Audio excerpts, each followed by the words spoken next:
Johnny, the North Pole. The North Pole, they reckon it's running out of ice up there. Surely that's going to be a disaster. Well, it doesn't bode well for the world in general, Johnny, but I think there's a couple of countries out there, maybe 3, that are really keen, that are really keen for the ice in the Arctic, in the North Pole, to melt completely. Who are you talking about? Yeah, Russia and China. China and Russia? World War III might kick off in the one place no one is paying attention to, the Arctic region. So why are they so keen on it, dare I ask?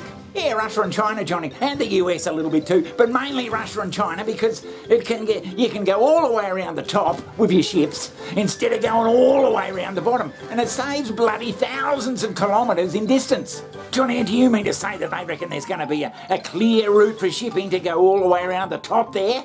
Yeah, because it's quietly become the location of great power competition between the United States, China, and Russia. This is because declining sea ice each year is opening up 2 new, shorter shipping routes. There'll be a clear route for shipping to go. That's if they can get through up there, which they couldn't get through. They've never been able to get through in the past because it's always been too bloody frozen to get around the top of the world. But now with this bloody ice melting, because of greenhouse gases and global warming, they'll be able to get around.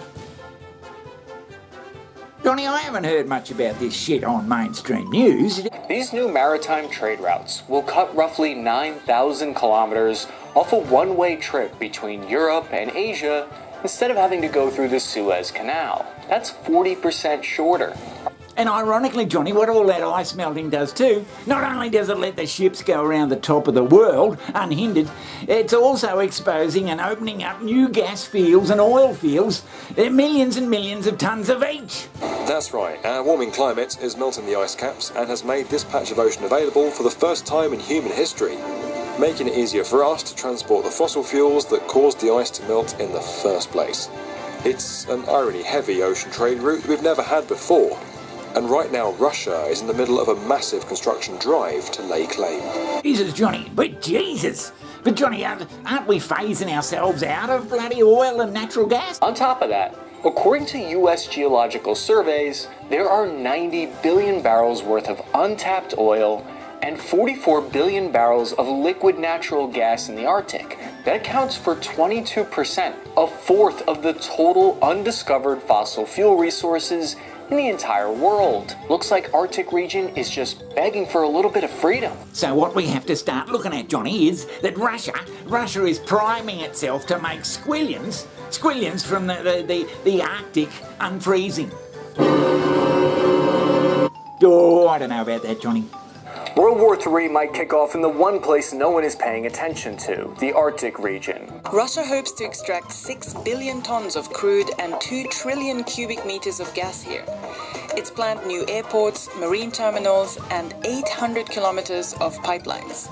That's assuming the Arctic has melted enough to ship out the oil via the Northern Sea route. Johnny, are you suggesting that China and Russia may not pull their weight environmentally?